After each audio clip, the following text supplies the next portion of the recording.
Hi children, today I am going to start third lesson in social studies and it is geography lesson. The title is Earth Movements and Seasons. Mainly there are two types of Earth's movements and they are rotation and revolution. The Earth rotates on its own axis from west to east. As a result of this, days and nights occur on the Earth's surface because the portion of the earth which faces the sun has daytime and the portion which is away from the sun has nighttime. And the second type of movement is revolution. While rotating on its own axis, the earth also revolves around the sun. As a result of this revolution, seasons occur. Now, what are these seasons? You might have observed during some months the trees shed their leaves, during some months the trees stand bare, in some other months new shoots come forth and flowers blossom. And also you might be knowing that we get different kinds of fruits, vegetables and flowers also in different times of the year.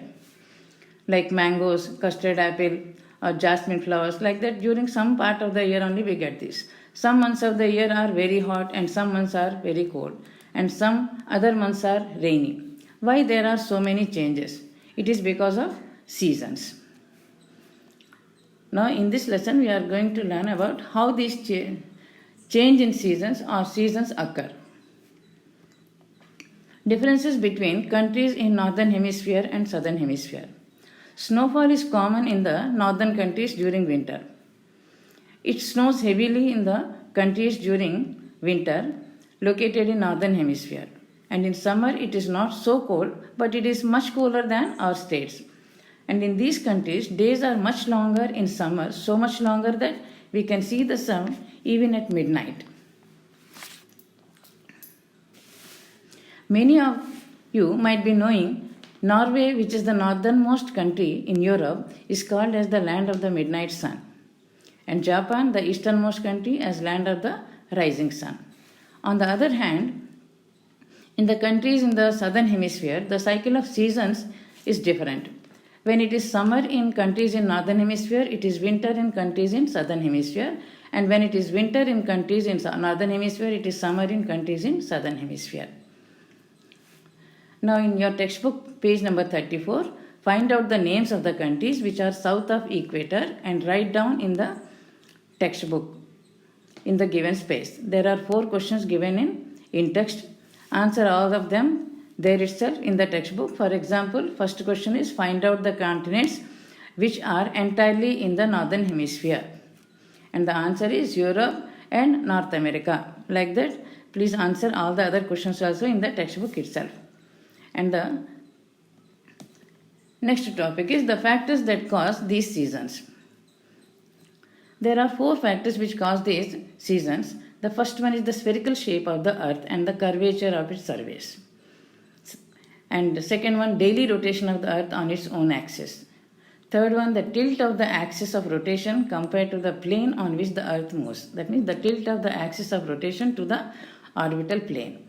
The earth's movement around the sun once a year, that is revolution. These are the factors which cause seasons. Now let us see one by one. These factors again I will explain in detail one after the other. The first one is curvature of the earth. Already we know that the shape of the earth is not exactly circular but spherical. Because of this spherical shape, some areas like equatorial regions receive more temperature and those away from the equator, that is polar regions, receive less temperature. And the second one is Earth's rotation on its axis. We already learned what is Earth's rotation.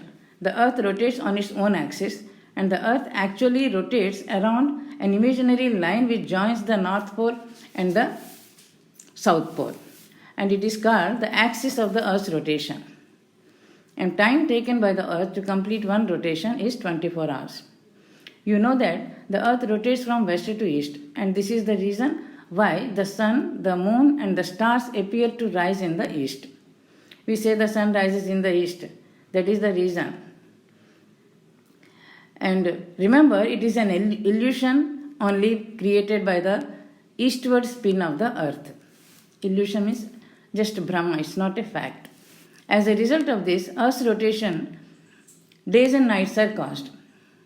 The portion of the earth which faces the sun in course of its rotation has daytime, and the other part has nighttime and darkness.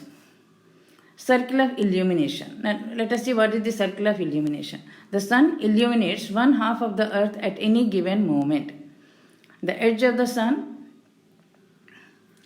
lit hemisphere is called the circle of illumination. That means this circle of illumination is a great circle that divides earth between a light half and a dark half.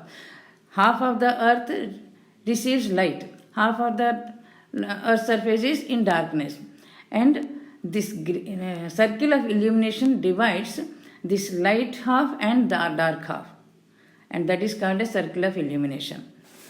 That means half of the earth's portion gets light and the remaining half will be in darkness, and the circle that divides these two parts of the earth is circle of illumination. Now let us see what happens if the earth does not rotate on its own axis. What will happen? The main effect of the earth's rotation is causing day and night in rotation, and if the earth does not rotate, this phenomenon will come to a standstill. That means the part of the earth that faces the sun will continuously get daylight and heat, and there will be no nights in that part of the earth. And the part of the earth that is away from the sun will be in darkness forever, and it will not see daylight. So it will be continuously dark and cold in this part of the earth. Now, Earth's tilt and revolution around the sun. While rotating on its own axis, the earth revolves around the sun along a fixed path called orbit, and the earth takes 365 1/4 days to complete this one revolution, and this is the length of the year on the earth. Now let us see how does this tilt cause seasons. The earth revolves round the sun along a fixed path called orbit that everyone knows. This orbit is on a level plane in open space, and it is called the orbital plane. That also you know. The earth's axis of rotation is tilted to form an angle of 66.5 degrees. That means it is tilted by 23.5 degrees. How it comes to 23.5? If the earth's axis is not tilted, it will be straight. That means 90 degrees. So 90 degrees minus 66.5 degrees, it comes to an angle at which the axis is tilted. That is 23.5 degrees. Now, children, look at the picture of Earth's revolution. You can see the orbital plane, and also Earth's axis is tilted. Remember, the Earth's axis remains tilted in the same direction throughout the year. The Earth's axis remains tilted in the same direction throughout the year. It always points at the pole star. Pole star means north. This is called polarity of axis. And you can see in the picture, when it is spring season in the northern hemisphere, it is autumn in the southern hemisphere, and when it is summer in the northern hemisphere, it is winter in the south, and vice versa. And this is because during some months, northern hemisphere is tilted towards the sun. You can see here. And in some other months, the southern hemisphere is tilted towards the sun. That means faces the sun. As a result, when the northern hemisphere faces the sun, it is summer in northern hemisphere, and in southern hemisphere, which is away from the sun, it is winter, and vice versa. After 6 months, the position changes, and then northern hemisphere has winter and southern hemisphere has summer. And one more important thing, children, during the months of March and September, the equator faces the sun directly. That is, on 21st March and 23rd September, the equator faces the direct sun. So days and nights are equal in length on these 2 days all over the world, and this position is called equinoxes. And at this position, neither northern hemisphere nor southern hemisphere is tilted towards the sun. Now, temperate belts of the earth. Actually, there are 2 types of belts, tropical belts and temperate belts. Now, let us see what is this tropical belt and temperate belt. Tropical belts, the belt extending from the Tropic of Cancer to the Tropic of Capricorn, that is between the tropics, is called tropical belt. The belt extending between the tropics is tropical belt. Temperate belt is the belt extending between the Tropic of Cancer and the Arctic Circle, and also between the Tropic of Capricorn and Antarctic Circle in the south is called temperate belt. Equinoxes means 21st March and September 23rd. Throughout the world, day and night are equal in length, so these are called as equinoxes. And summer solstice, you can see the picture. Summer solstice on June 25th. First, the sun shines directly on the Tropic of Cancer, and this position is called summer solstice. And winter solstice means on December 22nd, the sun shines directly on the Tropic of Capricorn, and this position is called winter solstice. Now, temperate belts of the earth. Now, till now, we learnt about how tilt of the earth's axis influences the climate and causes seasons. And this tilt of the earth's axis, when combines with the spherical shape of the earth, affects the distribution of solar heat over the earth's surface. Now, let us see how. When the equator directly faces the sun's rays fall straight, that is at 90 degrees on the equator, and as we move towards North Pole or South Pole, this angle keeps increasing and the solar heat received by these areas decreases. That is to say that the equatorial regions receive more heat when compared to the polar regions. And already on June 20, in 21st March, on 21st March and 23rd September, the sun directly shines over the equator. That means sun rays are directly received by the equator. On June 21st, the sun shines directly on the Tropic of Cancer. December 22nd, the sun shines directly on the Tropic of Capricorn. June 21st is summer solstice. December 22nd is winter solstice. Tropical and temperate belts I have already explained to you. Now, if we move further north of the temperate belt, first tropical belt between the tropics, and beyond the tropics up to the Arctic Circle and up to the Antarctic Circle, it is temperate belt.